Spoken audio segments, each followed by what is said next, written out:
A PEC da armadilha ou a PEC da herança maldita?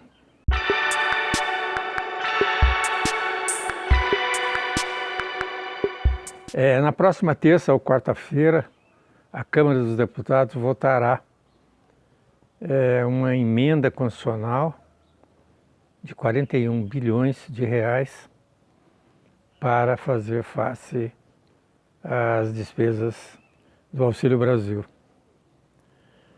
A PEC, que será votada na terça ou quarta-feira, já recebeu vários nomes. PEC do desespero, ou seja, uma última cartada para tentar mudar a situação das intenções de voto.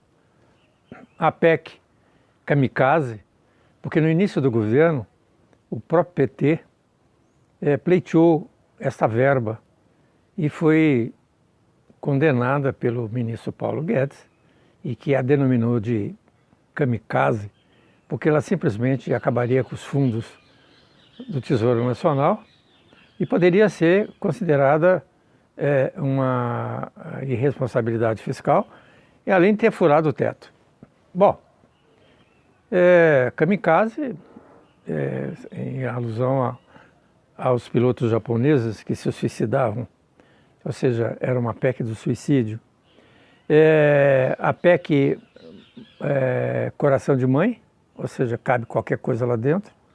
Enfim, o que assusta e que a sociedade deveria estar preocupada é que uma PEC, que é uma emenda, uma proposta de emenda, um projeto de emenda constitucional, que é uma coisa séria, que tem todo um rito especial para ser votada, vai ser aprovada nas duas câmaras, ou seja, no Senado e na Câmara dos Deputados, em 15 dias. E uma PEC da segunda instância para condenar corruptos nunca seria votada no Congresso Nacional, nem na Câmara dos Deputados. Ou seja, não transitaria. Então, é muito interessante a gente mostrar para a sociedade o que nós estamos vivendo no Brasil.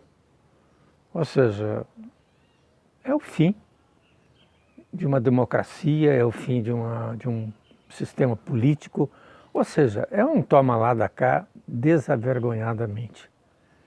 Ou seja, esta PEC, ela é inconstitucional, ela é susceptível de uma medida junto ao Tribunal Superior Eleitoral, porque ela é eleitoreira, e tudo isso na maior tranquilidade, na maior desfaçatez que os políticos oferecem à sociedade brasileira.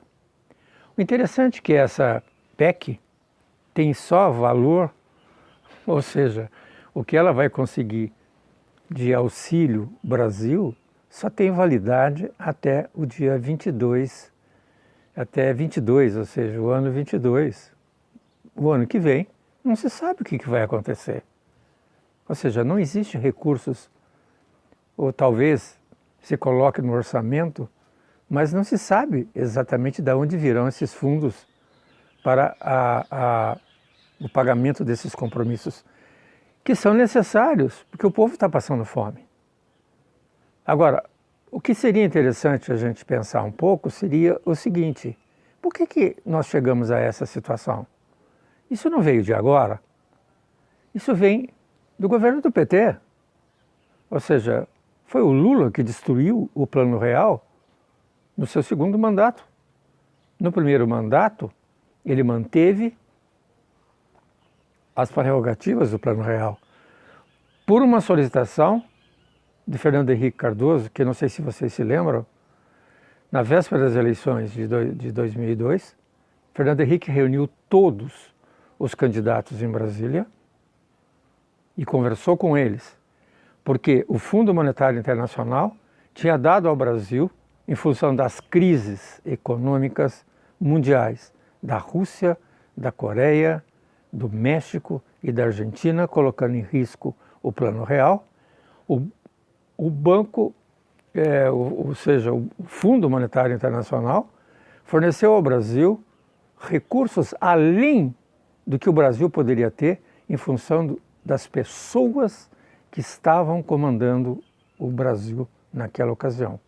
Pessoas reconhecidamente internacionalmente, como Pércio Arida, como Pedro Malan, como todos aqueles que fizeram Edmar Baixa, Armindo Fraga, o Gustavo Franco, ou seja, pessoas que estavam muito bem posicionadas em organismos internacionais, deixaram os seus cargos, deixaram suas benesses para vir ao Brasil para fazer o Plano Real. E o Plano Real acabou com uma inflação de 50 anos. Então, o Fernando Henrique conversou com todos os presidentes, Ciro Gomes, Garotinho, Enéas, e explicou a situação do Brasil, explicou todo o pacote econômico que o Brasil discutiu, na questão da dívida externa, que era uma dívida impagável, impagável nos dois sentidos, você olhava para ela e morria de rir pelo tamanho dela, e impagável porque se você gargalhava, porque não tinha como pagá-la. Tudo isso foi resolvido, tudo isso foi equacionado em nome de brasileiros que colocaram a sua carreira, a sua vida pública para salvar o país. E salvamos o país. Por que não? O segundo governo de Lula, ele destrói, talvez ele achasse que já tinha feito o compromisso com Fernando Henrique Cardoso, e endivida o país. Ou seja, destrói o Plano Real, acaba com a irresponsabilidade fiscal, coloca recursos para a sociedade para o consumo e deu no que deu. Então, essa crise que nós estamos vivendo, essas pessoas que estão aí à espera de R$400, de R$600, foram criadas, geradas no segundo governo de Lula, continuado pela Dilma. Temer tentou fazer alguma coisa, mas tudo isso também foi destruído pelo governo Bolsonaro.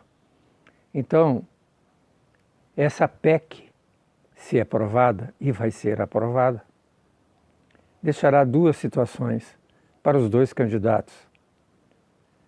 Se Lula vencer a eleição, receberá a herança maldita que ele não recebeu de Fernando Henrique Cardoso. E se Bolsonaro ganhar a eleição, receberá a própria armadilha, beberá do seu próprio veneno. Brasil, terra amada, avacalhada.